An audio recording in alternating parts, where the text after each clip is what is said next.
Hi hello ನಮಸ್ಕಾರ, ನಿಮಗೆಲ್ಲರಿಗೂ ಸ್ವಾಗತ ಶ್ರೀಶ ಅಡುಗೆ ಮನೆಗೆ. ಇವತ್ತು ನಾವು ಸ್ಟ್ರೇಟ್ ಸೈಡಲ್ಲಿ ಸಿಗುವಂಥ ಗೋಬಿ ಮಂಚೂರಿ ಮನೆಯಲ್ಲಿ ತುಂಬ ಸುಲಭವಾಗಿ ಮಾಡಬಹುದು. ಇದನ್ನು ಒಂದು ಸರ್ತಿ ಟ್ರೈ ಮಾಡಿ ನೋಡಿ.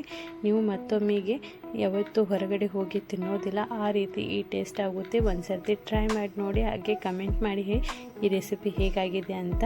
ವಿಡಿಯೋ ಇಷ್ಟವಾದರೆ ಲೈಕ್ ಮಾಡಿ, ಶೇರ್ ಮಾಡಿ, ಅದೇ ರೀತಿ ಸಬ್ಸ್ಕ್ರೈಬ್ ಮಾಡೋದನ್ನು ಮರಿಬೇಡಿ. ಇಲ್ಲಿ ನಾನು ಒಂದು ಕ್ಯಾಬೇಜ್ ಗಡ್ಡೆಯನ್ನು ಇಲ್ಲಿ ತೆಗೆದುಕೊಂಡಿದ್ದೇನೆ. ಇಲ್ಲಿ ನಾನು 6 ಜನರಿಗೋಸ್ಕರ ಮಾಡ್ತಾ ಇದ್ದೀನಿ. ಅದಕ್ಕೋಸ್ಕರ ನಾವು ಇಲ್ಲಿ ಹಾಫ್ ಕ್ಯಾಬೇಜನ್ನು ತೆಗೆದುಕೊಳ್ಬೇಕು.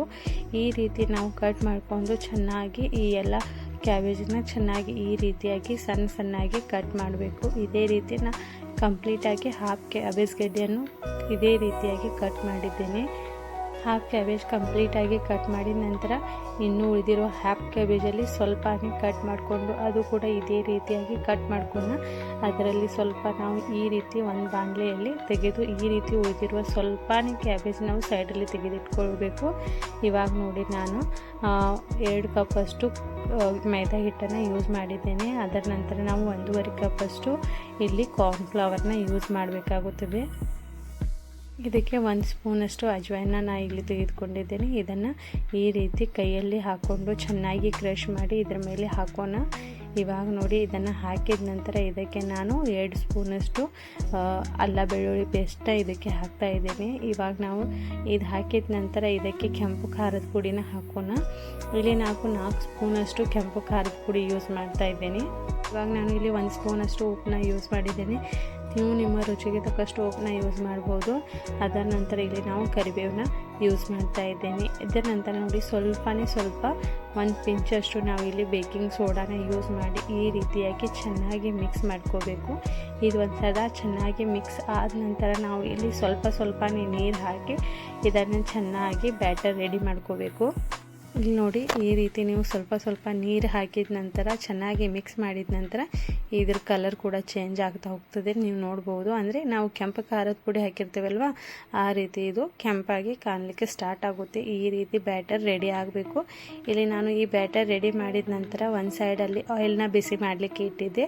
ಆಯಿಲ್ ಕೂಡ ಚೆನ್ನಾಗಿ ಬಿಸಿ ಆಗಿದೆ. ಇದು ಬಿಸಿ ಆದ ನಂತರ ನಾವು ಇಲ್ಲಿ ಈ ರೀತಿಯಾಗಿ ಗೋಬಿಗೆ ಪಕೋಡ ಮಾಡ್ತೀವಲ್ವ, ಈ ರೀತಿಯಾಗಿ ನಾವು ಈ ಆಯಿಲಲ್ಲಿ ಬಿಡಬೇಕಾಗುತ್ತದೆ. ಈ ರೀತಿ ಬಿಟ್ಟು ನಾವು ಇದರಲ್ಲಿ ಚೆನ್ನಾಗಿ ಫ್ರೈ ಮಾಡ್ಕೊಳ್ಳೋಣ.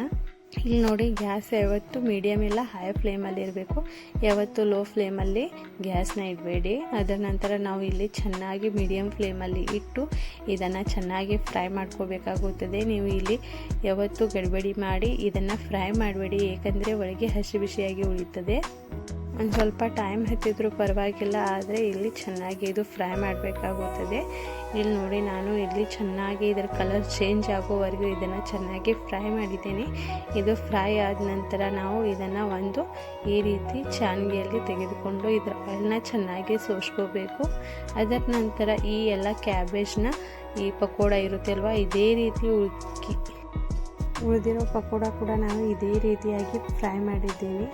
ಈ ಎಲ್ಲ ಪಕೋಡ ಕೂಡ ಇವಾಗ ಫ್ರೈ ಆಗಿ ರೆಡಿ ಆಗಿದೆ. ಇವಾಗ ನೋಡ್ಬೋದು ಇದರಲ್ಲಿರುವ ಎಲ್ಲ ಆಯಿಲ್ನ ತೆಗೆದು 4 ಸ್ಪೂನಷ್ಟು ಆಯಿಲ್ ಮಾತ್ರ ಇದರಲ್ಲಿ ಇಟ್ಟಿದ್ದೇನೆ.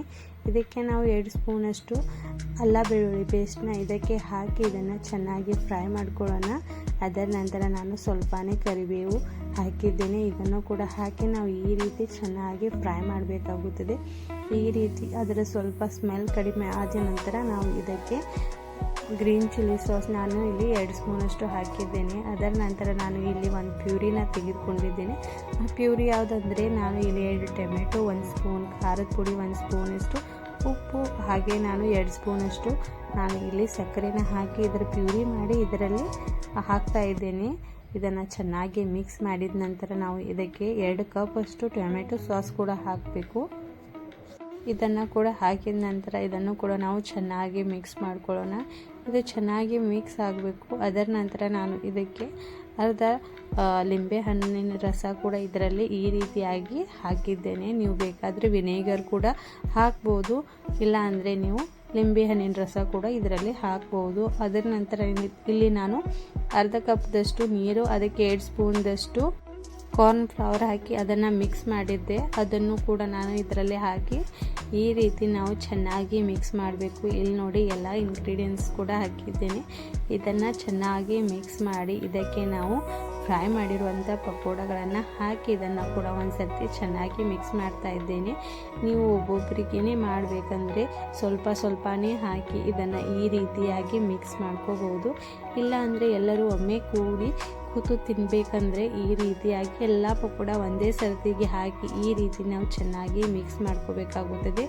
ಈ ರೀತಿ ಮಿಕ್ಸ್ ಮಾಡಿದರೆ ಚೆನ್ನಾಗಿ ಈ ಎಲ್ಲ ಕಡೆ ಟೊಮೆಟೊ ಸಾಸ್ ಕೂಡ ಇಲ್ಲಿ ಅಪ್ಲೈ ಆಗುತ್ತೆ. ಇಲ್ಲಿ ನೋಡಿ ಚೆನ್ನಾಗಿ ಈ ರೀತಿ ಗೋಬಿ ಮಂಚೂರಿ ಕೂಡ ರೆಡಿ ಆಗಿದೆ. ಇಲ್ಲಿ ನಾವು ಸರ್ವ್ ಮಾಡಿ ಇದರ ಮೇಲೆ ಸ್ವಲ್ಪನೇ ತೆಗೆದಿಟ್ಟಿರುವಂಥ ಕ್ಯಾಬೇಜ್ನ ಇದರ ಮೇಲೆ ಹಾಕಿ ನಾವು ಸರ್ವ್ ಮಾಡಬೇಕಾಗುತ್ತದೆ. ಇದೇ ರೀತಿ ಹೊಸ ವಿಡಿಯೋಗಳನ್ನು ನೋಡಲಿಕ್ಕೆ ಚಾನೆಲ್ನ ಸಬ್ಸ್ಕ್ರೈಬ್ ಮಾಡಿ. Thank you so much.